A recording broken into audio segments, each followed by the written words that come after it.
Alright, so my first raid army for Tides of Terraria is done. I went for Finsider Ignis just because of this exclusive attack, Trigger Happy. So we're gonna see if this exclusive attack, it is the strongest attack in the game, but it's on a Finsider Ignis, which is one of the weakest pals in the game. So I have 227 pals in my rankings page. It's ranked way down there in stats, like somewhere past the halfway point, so pretty weak stats. So we're just gonna see if something like the Lunker build together with Trigger Happy is going to be enough to carry these pals through. Running Meteor Rains on I think like 5 of them for the Xenolord fight, but swapped everything to Water Skills and Holy Burst for Ryu. So we're going to be starting off with just seeing how they do against regular Ultra Ryu as a fruit farming army. And then we're going to be seeing a little bit versus Xenolord. We're going to be testing a little bit against Xenolord Ultra as well. And seeing just kind of what the damage numbers are like and how the passives are doing and everything like that. So it is a Demon God, Serenity, Lunker, Legend army. And in some cases Musclehead instead because of that Meteor Rain combo. I just ended up with what I ended up with. And we can already see Trigger Happy absolutely shredding through Ryu. It does a little bit more damage than the Holy Bursts actually. So it is a very strong skill. Something to compare to is like Orsurk and Anubis for farming Ryu. Just because they don't get stunned when he changes phases. But right now this is my first raid ready army for Tides of Terraria with trust and everything. 150 peaches does take a long time to farm up.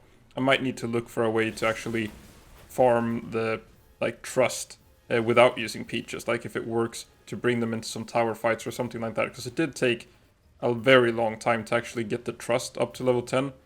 And that's something I want to do on the raid armies, just to fairly compare them. You can see there the phase change, they do get stunned. It does prevent a couple of Holy Bursts going out. But then you can see some Holy Bursts missing here as well. But that doesn't really matter since they're timing the rest of the Holy Burst wave. As long as he dies, he dies. So this is the first time right here, 842 or 843, something like that. And this is the first army, so I don't have anything to compare with right now. But it is a very good time compared to my old Fabric armies. But they also had 10% more CT time due to patch, 5 levels lower. And no trust at all on them. So raid armies right now are just a little bit stronger. We can see that they barely lost a single sliver of health. So Lunker, for that added defense, it does give 13% more effective HP or 14% more effective HP. It doesn't seem necessary for Ryu farming, but it does add a little bit of DPS. Like, it's comparable adding Lunker versus Musclehead, because Musclehead is 30% attack, which ends up being around 17% more DPS. So you're losing 17% DPS on Holy Burst, while gaining a marginal amount of DPS on Trigger Happy and 13% effective health, pretty much. Probably not worth it for the Ryu farming, I feel. Might be worth it. It is neat to go for it, but right now I'd say they're about equal for Ryu farming. So now we're doing just a regular Xenolord, not Xenolord Ultra. No player damage, just checking kind of what the damage numbers are like here as well. Also did a couple of comparisons to this in Fabric, but again, can't really compare to Fabric anymore since things have changed. And you can see the Meteor Rain timing, not perfect timing with these ads spawning. We'll see about the second wave instead. Some Holy Burst being wasted, so what you really want is for those ads to die fast enough so that all the Holy Bursts really just get centered on Xenolord instead. Every Holy Burst wasted on ads is... well, it's wasted, I guess. Can see the health of the pals. Not really dropping either. So one thing worth mentioning as well with these smaller pals usually is that they have a lower hunger bar, or like a lower max hunger, whatever you want to say. So they will usually get hungry a little bit earlier than other raid armies, which does give a 20% debuff to stats. So if they're not killing the boss in like 2 or 3 minutes, they usually end up getting that hunger debuff, which is a little bit of a drawback for the pals that don't really max out hunger, since hunger is used like when they are attacking, I guess. Like, it's based a little bit around like the attacks you use, so it does get hungry a little bit earlier. But as well, the time here is very good compared to the Fabric armies, but the Fabric armies, as mentioned, 5 levels lower, 10% worse CT, and no trust. I think that's everything really to compare with on those armies, but you can see a couple of Meteor Rain pals here. I think I ran 5.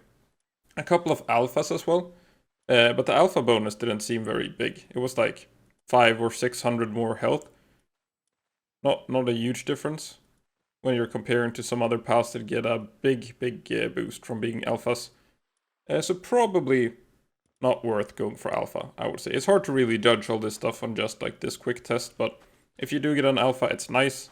I went for a couple of alphas just because, like, you know, I like alpha pals, but not perfect. So now, Xenolord Ultra, gonna just see how they do with 0 player damage at first. We do have this Lunker Legend combo, so during Fabric, adding stuff like Diamond Body made absolutely 0 difference when raiding Xenolord. He would still kill pals in the exact same amount of hits because he just does insane overkill damage. So here is the main damage dealers that shred armies. Is this Cosmic Meteor together with Meteor Rain. So pals that don't resist these 2 attacks generally do pretty bad, and pals that are so big that they get multi-hitted by Holy Burst also tend to do pretty bad. And here as well, this is why I haven't really done raids in Tides of Terraria. You will see all the bosses kind of like spinning around like this, going into melee range, rushing around. I've just been waiting for them to kind of fix this, but we did get the patch today, and this is from after the patch, so it hasn't been fixed yet. So I'm just gonna make this video here with these raid pals since they are raid ready. I'm not sure if I'm gonna be like doing the videos on the I am breeding like some Neptiliuses, some Bastigors, a couple of other armies to try out, but I'm not sure I really want to with this running around bug. But you can see the Meteor Rains and the Cosmic Meteor just shred these pals, so they are not able to really survive against Xenolord, because it's not like these are with Lunker as well, Legend, stuff like that. It doesn't really matter. 1 Cosmic Meteor and 1 Meteor Rain, and that army is gonna die. So now we're adding player damage instead, because when you add player damage, you're adding a lot of DPS. You get to this stagger phase quicker, and maybe prevent a couple of attacks from Xenolord. You're also tanking a couple of hits yourself, so not being active in the fight as the player is not a totally fair way to compare raid armies. So now we're gonna see how it does when I'm adding this player damage. I'm not gonna be using the overheat rifle because I don't want to farm Coralum that much. Not super fun to just salvage around for every one of these raids. When I did the Björn hard mode, I noticed how much Coralum the overheat rifle actually uses, so still just multi-guided. Maybe a little bit of plasma cannon headshots here and there, but mostly multi-guided. And then adding the Terra Prisma because it was pretty cheap to repair. I think I used like 50 hallowed bars per sword or something like that. Not a big deal at all actually, especially if you're farming the legendary. I didn't really go for that though. I just went for the green version and was happy with that since it worked to solo Xenolord. You can see he's rushing around. It might even be worth doing this like rock burst build.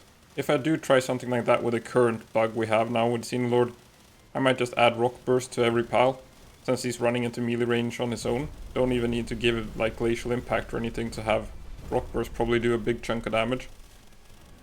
Accidental grapple there, not planned. Was gonna swap to another weapon. Perfect gameplay right here, very clean kills. And you can see what I mean now, that Xenolord, like you reach the first stun phase, you reach the second stun phase, when you're adding like this Terra Prisma and Quad Launcher and Frostallion damage. He's just not attacking the Finsiders as much. So it seems to work out pretty well. Believe that was the Terra Prisma, gotta swap out, that's 50 hallowed bars right there. Pretty cheap, not super expensive, still not something you can automate. We're just waiting for that hallowed bar mining pit update, I guess. Added together with Coralum and the peach fruit tree, hopefully. Now the ads are spawning again. So usually I just like to have this Frostallion. 1 Blizzard Spike, 1 double Blizzard Spike is usually enough to like kill these sort of Xenoguards. They also don't seem to get staggered. Like the Xenovaders will get staggered by the multi-guided, so you can only shoot them once and then you have to wait a little bit. The Xenoguards you can just shoot. Also with 2 plasma cannon shots is usually enough to kill them, so it's nice to just take care of those and then your army is not wasting any attacks. And then you just let those 5 Meteor Rains take care of the Xenovaders. Meteor Rain not great against Xenoguard. Gotta dodge the Holy Burst. So this is the slow Frostallion as well, with the damage passives on it, so it is gonna take a little bit of damage. You could grapple dodge some fireballs and stuff like that, but I saw that the fight was kind of it was gonna be over soon, so I didn't really bother dodging towards the end. But you could add some grapple, like grapple the ground and the Frostallion instantly withdraws, and you dodge some skills on that. So a successful kill, but you will see the Finsiders are a little bit on the squishy side. We'll see once I do finish the Bastigor and Neptilius army, kind of how they compare.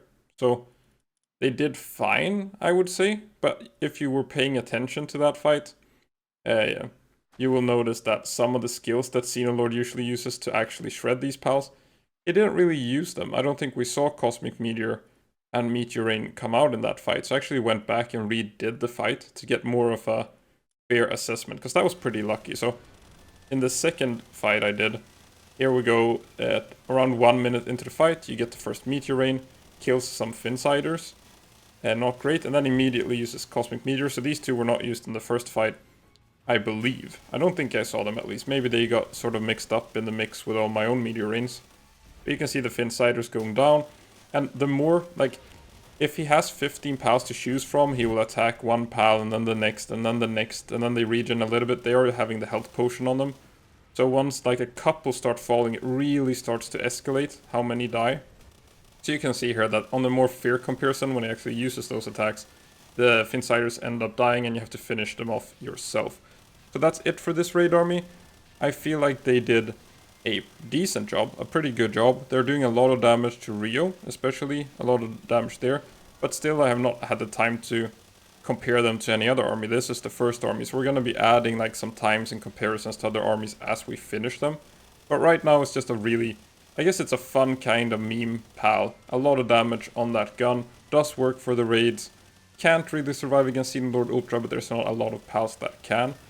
So that's it for this video. Thanks for watching.